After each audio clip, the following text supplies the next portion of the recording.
Bon, nous sommes réunis encore une fois pour le lancement d'un livre. C'est devenu une habitude, comme vous le savez, au NSI, régulièrement.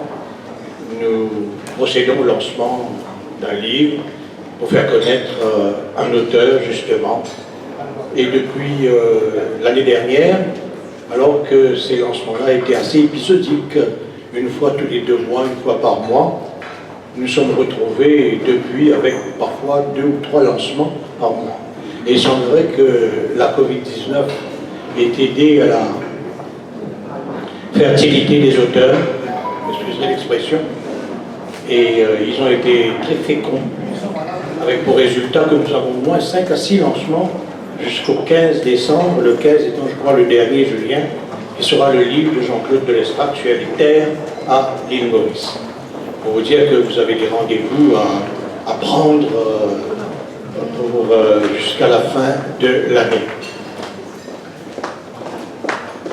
Nous procédons à ce lancement aujourd'hui, établissement Histoire de l'industrie sucrière de l'île Maurice, une présentation de Jean-Marie Chelin. Quand j'ai vu le titre, forcément, je suis politiquement orienté. Vous devinez, quand je tombe le mot établissement, vous savez, vous-même, dans le temps, on parlait d'établissement carreau, etc., opposant dans une idéologie bien précise les nantis et Banquipéna, comme on dit. Et c'est quand j'ai lu le livre, je l'ai parcouru parce qu'on avait difficilement lié à ça d'un seul trait, parce que c'est plus un livre de référence. Il ne s'agit absolument pas d'un livre idéologique, c'est l'histoire de l'industrie sucrière à l'île Maurice, avec de très très belles photos qui ont été envoyées, qui ont été données par la Chambre de l'agriculture. Et c'est un très beau livre qui raconte une très belle histoire en fait, et qui n'est absolument pas polémique, si vous voulez, dans la mesure où ce que Jean-Marie Chelin a fait, a procédé année par année avec tous les événements qui ont marqué ces différentes années. C'est dire à quel point c'est un travail de recherche extraordinaire, un travail de fourmi qui a été effectué, et nous savons créer justement d'avoir mis ce livre à la disposition de tout le monde, enfin je dis de tout le monde. J'espère que ce livre connaîtra surtout une large diffusion et que toutes les industries sucrières sont imprimées à CQPC. Non, je crois que... Non, mais c'est vrai, il n'y a aucune raison de faire un livre pareil si c'est pour aller prendre de la poussière sur un rayon de bibliothèque municipale ou voilà, aux archives nationales. Je crois qu'il est du devoir de l'industrie sucrière de faire l'acquisition d'autant de copies possibles et de distribuer. Bon, je crois que c'est un très beau cadeau qu'on pourrait offrir à la fin de l'année. À ce titre, c'est déjà fait. C'est déjà fait, tant mieux. À ce titre, nous allons offrir un cadeau aussi à ceux qui viendront pour l'édition de À table avec le 4 décembre prochain, en leur donnant un livre que tu vas me remettre, bien évidemment, de mon cœur. Pour l'heure, donc, je laisse la parole à Jean-Marie pour qu'il nous explique, parce que ce n'est pas son premier livre, comme vous pouvez le savoir. Il a écrit sur Port-Louis, il a écrit sur d'autres événements. Son Port-Louis est une admirable référence aussi par la même occasion qui m'a beaucoup inspiré.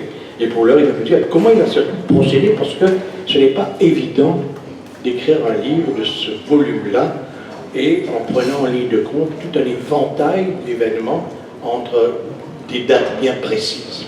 Donc je laisse la parole à Jean-Marie, on l'applaudit vraiment très très fort. Merci Philé, très belle parole.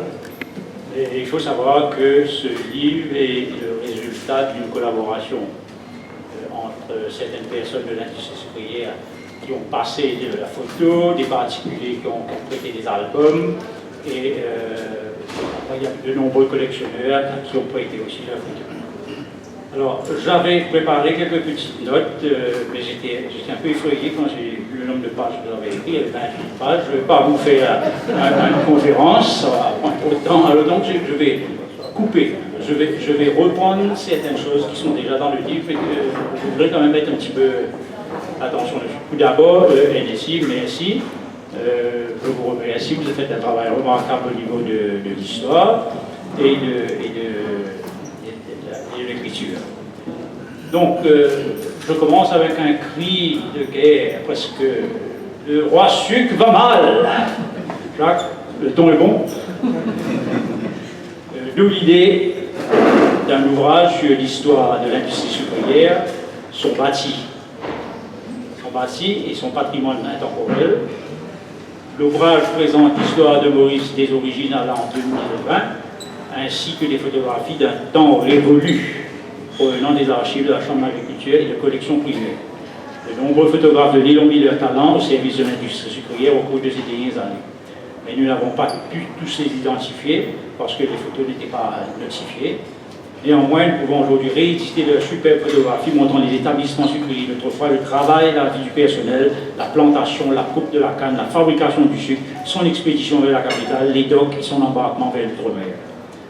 Cette partie-là est purement photographique, avec des petits textes, etc., mais c'est absolument splendide. Ce pas les photos, ce ne sont pas de moi, hein, on peut le dire.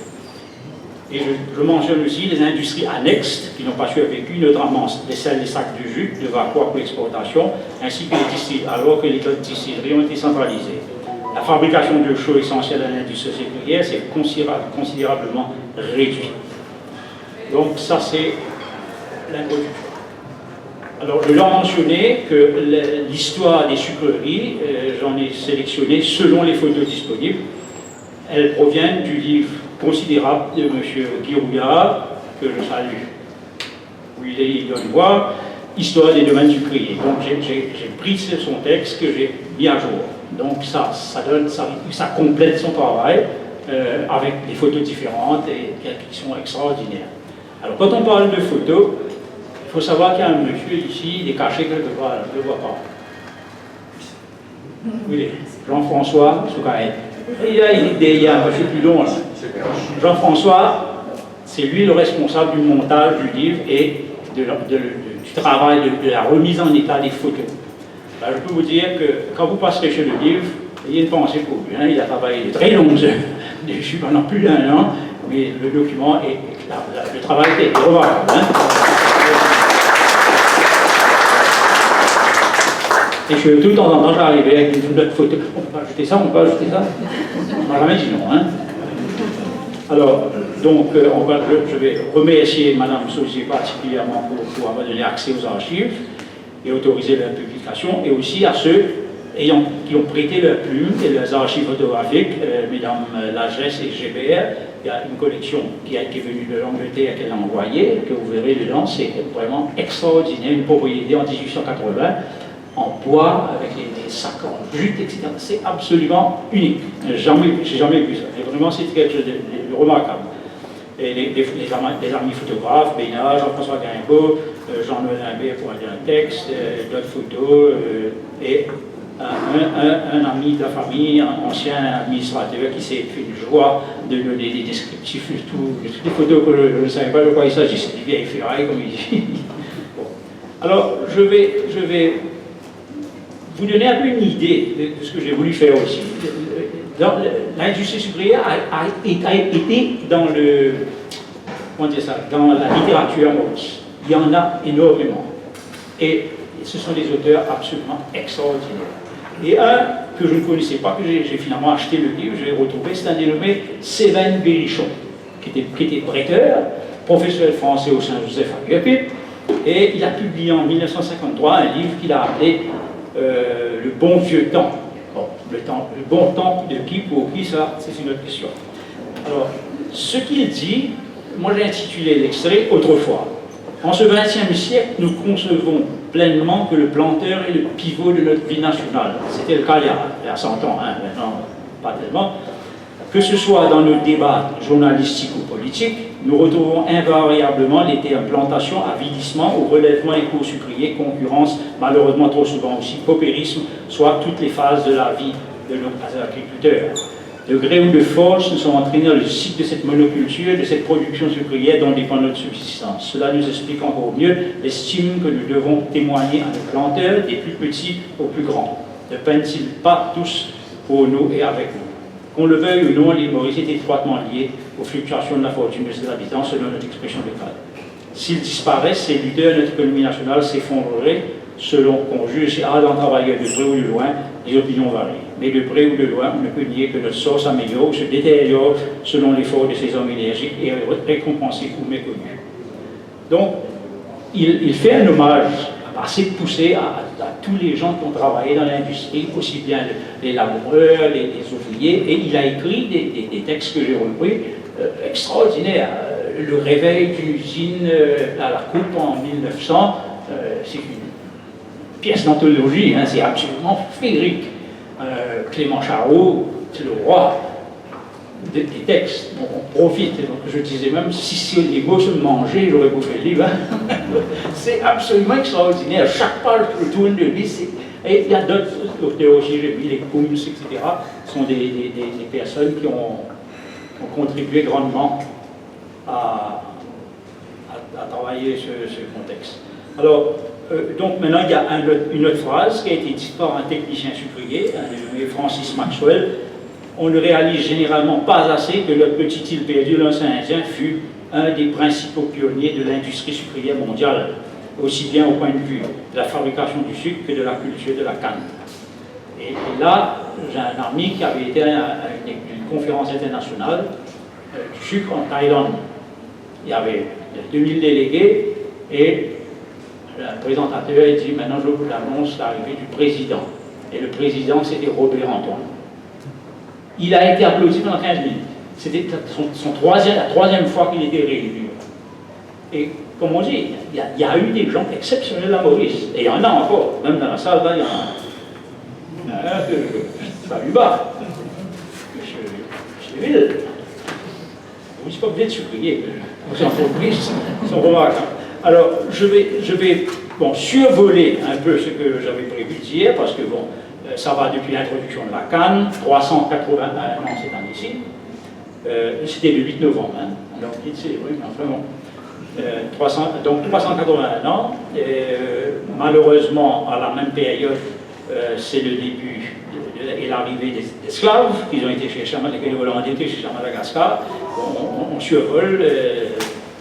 On se doute à peine qu'il y a eu probablement une seconde colonie de peuplement dans les bois, parce que les 100 qu'on avait ramenés ici, 50 se sont enfilés dans les bois dans la demi-heure qui suivait, et il y a dû y avoir une seconde colonisation parallèle dans les bois. C'est un sujet très intéressant à développer.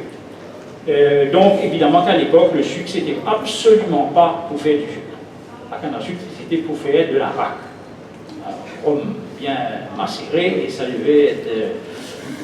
Ça devait calmer un peu les gens. Donc, par contre, les premières plantations sont faites à Ferney, mais évidemment que tout est beau, tout est magnifique, mais ils avaient oublié les rats, les singes, etc. Ils ont tout cassé, ils ont tout mangé, ça a été la fin, mais ils ont replanté, parce que la race, tout le monde aimait bien. Il a fallu rebâtir, et donc, ils ont planté 15 arpents à Flac, les Hollandais, et ils ont même ils ont construit une petite usine qui marchait à eau, non loin de la rivière. Non, on ne l'a pas trouvé.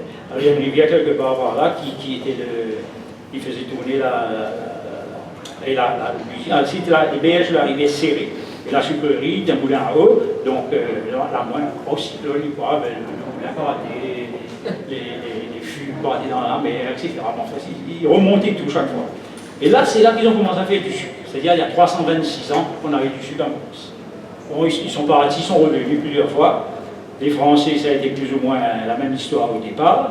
Pas trop de direction. Mais voilà, donc, arrive la Bourdonnais qui, encore une fois, va se mettre au premier plan et il va construire 2 usines. Celle qui va devenir Ferney et la Villebague, où il va faire du sucre. Et il a même fait un rhum d'excellente qualité qui était réputé dans les îles. Et on dit dit que c'est probablement le rhum, c'est la première fois que la mélasse sera utilisée pour faire du rhum. Donc c'est resté une tradition comme maintenant. Alors, la culture était terriblement affectée par cyclone, invasion de sauterelles, singes, rats, etc. Et sachez que l'oiseau connu sous le nom de martin fut introduit par le colonel de Chermont, si je ne me trompe pas, en 1762, et ça a réduit considérablement.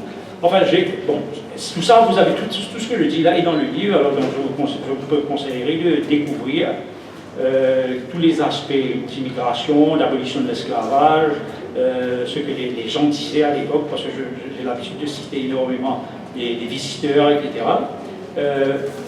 Il faut dire que alors, en 1853, il y avait 260 moulins en Maurice. Et ça a atteint le chiffre de 265, et après avec les cyclones. Mais par contre, certains éléments très importants qui ont eu lieu, qui ont fait l'industrie avancer, ça a été la Société d'agriculture créée en 1953, qui est devenue la Chambre d'agriculture. Et la Chambre d'agriculture a une histoire fascinante. Peut-être qu'un jour, je m'amuserai à faire cette histoire-là. Quand on voit tout ce que la Chambre d'agriculture, qui avait quand même une élite très importante à sa direction, ils ont fait des améliorations pour les services postaux, l'immigration, l'introduction des tramways, l'irrigation, arranger les usines sucrières, les nouvelles variétés de canne, les recherches, le contrôle des pestes, des maladies, des épizooties, l'introduction du guano, du fertilisant, enfin, tout ce qu'on peut imaginer, stations agronomiques, département de l'agriculture, laboratoire bactériologique, etc. Et le MSA est en 1953, et c'était vraiment une société qui a apporté énormément à l'avenir du Sud. Alors, le nombre d'usines maximales était en 1892, bon, on dit usine, hein, mais bon, c'était des espèces de caraïbes qu'on chauffait en dessous avec des sociaux, la fameuse batterie maladie. Donc, il y avait à l'époque, en 1830, 258 usines, et c'était une année c'était bon, une année c'était pas bon, c'était des choses sans fin, les bêtes, les insectes, les usines, enfin, c'était vraiment. Et ce qui est intéressant de voir, c'est qu'à cette époque-là, les Anglais ont commencé à s'intéresser au sort des laboureurs.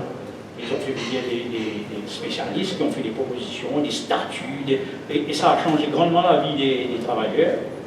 Par contre, la malaria n'a pas amélioré sur personne, hein, ça a détruit la vie de façon épouvantable. Mais c'était pas seulement la malaria. Je crois que toutes les épidémies possibles et imaginables vont passer à Maurice. Donc, la commission royale, etc., qui ont changé les choses. Alors, le côté intéressant, c'est à partir de 1875, c'est les morcellements. Alors, les morcellements, ça a permis à des laboureurs de devenir planteurs canniers. Sur une petite échelle, d'autres un peu plus, etc. Mais ils ont aussi encouragé leurs enfants à faire des études. Certains sont venus fonctionnaires, bon, c'était peut-être pas nombreux au départ, mais ils sont rentrés dans le cycle d'évolution positive. Alors, concernant les terres, il faut dire que c'est surtout, un historien qui dit, c'est surtout les CLA ou les contremaîtres indiens, auxiliaires indispensables des planteurs pour contrôler les engagés qui bénéficiaient de l'achat des terres. Il se constitue une classe de petits planteurs qui posséda au début du siècle 1900 32% de la terre à Maurice. Et je crois que c'est arrivé à 44 aujourd'hui. Alors, ça montre que l'intérêt y est. Alors, des maladies parfois graves. Il y a une maladie, le Surat, qui va détruire tout le bétail, qui faisait des transports, des cannes, du sucre, etc. Mais d'un autre côté, ça a fait que l'Angleterre a avancé des visions et ça a permis de mettre des tramways en place. Tout le système de train dans l'industrie sucrière a été mis suite à la disparition des animaux. Bon, je ne vais pas parler des booms sucriers parce qu'il n'y en a plus, mais c'était pas mal. Hein? C'était pas mal. Taxe sortie, oui, ça on peut parler, mais enfin, je passe dessus. Alors, 68, l'industrie sucrière est le moteur de l'économie. L'industrie sucrière produisait 600 000 tonnes de sucre. On sait quoi cette année-ci, on va être 310 000. 270. Hein?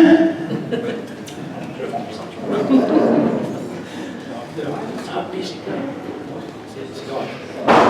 Donc, et ça représentait 98% 55% des recettes à l'exportation. Il y avait 23 usines, 55% des terres étaient sous canne, 45% des emplois, et les planteurs occupaient 45% des restes de la superficie. Dans les années fastes, hein, les années de gros bonus, etc., tout ça, ça a existé. Mais pour moi, le coup de Jarnac, ça a été l'histoire de la CEE, annonçant une baisse de 36%. Franchement, ça c'était l'OMC. C'était pour faire plaisir à 3 pays hein, qui sont les nommés, le Brésil, l'Australie et la Thaïlande. La Thaïlande paye à nouveau 15 000 par jour et ils se plaignent qu'on ait une subvention sur le sucre pour Maurice et les pays africains. Le Brésil, pareil, l'Australie, ça c'est un peu incompréhensible. Peut-être qu'ils vendent la Chine, ça. Enfin, voilà. Les perspectives sont probablement, au côté prix, ça semble repartir. Mais bon, je dirais toujours que la viabilité à court terme est liée au prix du sucre sur le marché mondial. Ceci c'est tributé de la production mondiale, des niveaux des stocks, de la consommation, etc. Mais il semblerait qu'il y a quand même encore un avenir dans l'industrie sucrière, même s'il reste 3, peut-être il restera 2, peut-être il restera 1, mais il y aura toujours le sucre, parce que ça poserait un problème social énorme si demain ça disparaissait, malgré qu'on ne finira pas importer massivement des amoureux bientôt. Parce qu'on ne trouve plus personne. Sur ce, je vous souhaite une agréable lecture du Madrier, faites-le à petite dose, et profitez des photos, prenez une loupe, regardez des photos de près, vous verrez des choses que la réunion on va passer, c'est impressionnant. Bon, mais en tout cas, merci d'être là, et surtout, je vais vous dire que le livre a eu un succès extraordinaire, il m'en reste presque plus rien, mais vous verrez toujours bon.